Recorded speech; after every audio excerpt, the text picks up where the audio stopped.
Alexander is brilliant at knowing exactly how and when to change his attack or defense at a moment's notice.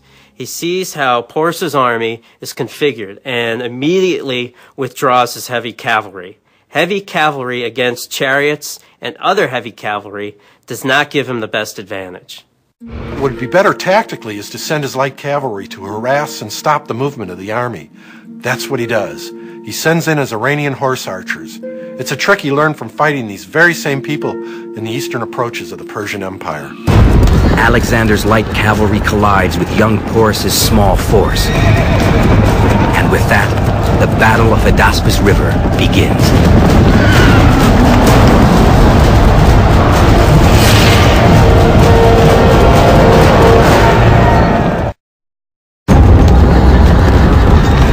326 BC, the Battle of the Hydaspes River, one of history's most brutal battles, has begun. Alexander the Great's light infantry showers the approaching Indians with arrows. The Greek archers strike with a light, high-tech composite bow. Crafted from animal horn, the bow is layered with sinew from the legs of wild deer or antelope. The MO for Alexander's horse archers is hit and run, hit and run. They don't wear armor. They don't really need to. They don't get close enough to the enemy to need it. And here they actually don't need it because the Indians don't have archers. Thick cotton turbans protect their heads. Their torsos protected by a surprisingly strong quilted armor. It was probably like a modern-day flak jacket, which you would imagine, you know, two layers of cotton, perhaps, or even wool, and in between those layers would be raw, unprocessed cotton. Well, believe it or not, the fibers of raw, unprocessed cotton are sufficient to stop an arrow. Alexander's horse archers stop the Indian force and strip them of their mobility. Their object is to take the steam out of the Indian cavalry attack and force them together. That's exactly what happens.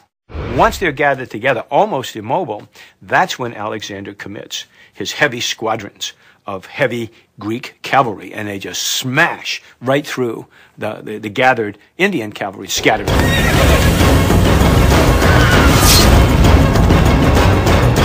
The coppice is designed for slaughter. It has a forward-sloping blade for maximum impact on a downward strike. Once a butcher's tool, it works well on meat and enemies. The Indian chariot archers release a torrent of arrows against Alexander's infantry. But a small wooden shield covered with bronze protects the Greek infantry. The Indian arrows take their toll, but the conditions of the battlefield favor Alexander. The rain the night before makes the battlefield a mud pit. These heavy chariots cannot maneuver their iron-shod wheels. They're absolutely useless in the mud. The Indians are outnumbered and outmaneuvered. Close to 500 Indian cavalrymen are killed.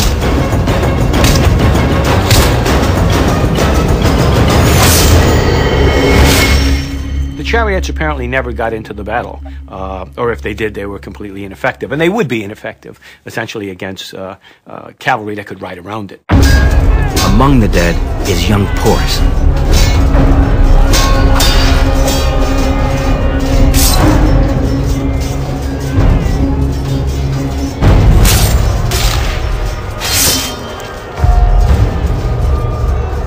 So Alexander is essentially now destroyed and brushed aside that reconnaissance force that Porus has sent. The survivors retreat back to the senior Porus's camp. They tell him his son is dead and that Alexander is indeed leading the main force. And they're heading this way. By now, Porus understands that the Greek contingent across the river is just a fixing force, meant to paralyze him. What Porus does at this point, he's still in danger of a cross-river attack, so he leaves a strong rear guard there to deal with that attack if it comes. He pulls the rest of the army out of the camp and starts to move it upstream to meet Alexander. About 3 hours later, they stop at a good battle site. What the texts say is that the place where he found the first firm ground is where Porus deployed his army. Why would he be looking for firm ground? Well, there are two reasons. One is he had 200 chariots at his disposal. The second thing is elephants. Elephants are heavy, and you don't want them slipping and sliding all over the battlefield. Porus positions his army. A few miles north, Alexander picks up reinforcements. Before he crossed the Hydaspes, Alexander, in addition to splitting his forces, had also stationed a reserve force midway between his main camp and the crossing point. So he hadn't divided his army into two the night before. He divided it into three forces, and these reserves of about 4,500 infantry and 3,000 cavalry are fresh troops. They've gotten some sleep, they've marched half as far as Alexander's force, and they haven't seen combat yet. The reinforcements cross the river and join Alexander's contingent. So now, when you look at the force strength that Alexander commands, somewhere in the vicinity of 8,000 cavalry and somewhere in the vicinity of perhaps 15 or 16,000 infantry. But Alexander's men are too spread out. The cavalry is in front, with the exhausted infantry dragging hours behind.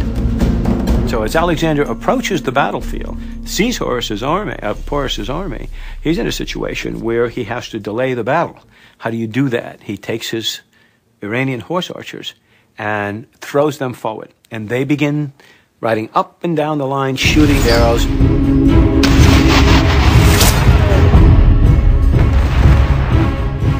Now is the time when Porus should have attacked. Maybe he wasn't ready. Maybe he wasn't in an aggressive frame of mind. We don't know, but it looks like he was going to accept the battle that Alexander presented. Porus has allowed Alexander the time for his infantry to arrive and to study the formation of Porus's troops. In front, a line of 200 battle-tested war elephants. Behind the elephants, an even longer line of 30,000 infantry troops, and on each wing a brigade of 1,000 cavalry to protect the flanks. Alexander's infantry is outnumbered 2 to 1, so what he wants to do is turn this into a cavalry fight rather than an infantry fight. There's one problem: elephants. Roman historian Curtius captures the scene. The beasts, stationed between lines of armed men, at a distance look like towers, while Porus himself had almost exceeded the measure of human stature. The beast on which he rode seemed to add to his height. The Greek Macedonians had never seen them in large numbers. Now, the individual fighting man wasn't too much of a problem. It was the horses. The horses had no exposure to these elephants, and the smell and sound and sight of them panicked the Macedonian cavalry. Alexander must revise his tactical plan to make effective use of his cavalry, or this battle and his best chance to conquer India will be lost.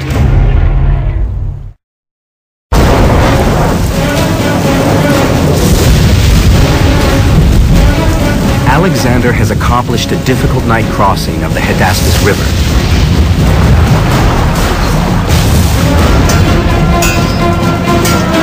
He's defeated a small Indian advance force.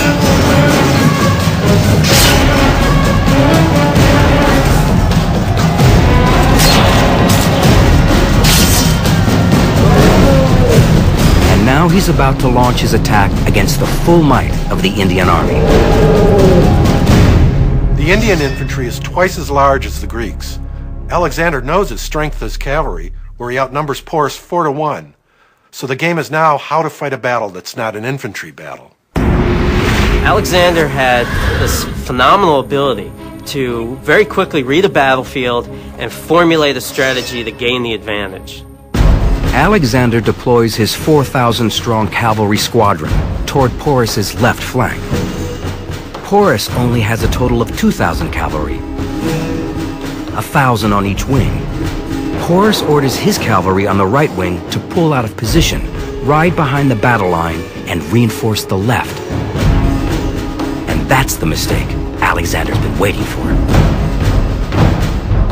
Now Alexander orders Conus, one of his commanders, and 2,000 of his cavalry that had been heading for Porus's left flank to change direction and attack the defenseless right. The 2,000 horsemen arrive on the right wing. There's nobody to fight. They turn the corner and ride all the way behind the Indian positions. It's a bizarre situation that's all but been brought about by Alexander's tactical brilliance. As Conus and the 2,000 cavalry ride behind the Indian line, Alexander orders his horse archers to bombard the Indian cavalry with volley after volley of deadly missiles. Alexander then leads his elite brigade of 2,000 cavalry on a furious ride, swinging wide right and out past Porus's left flank.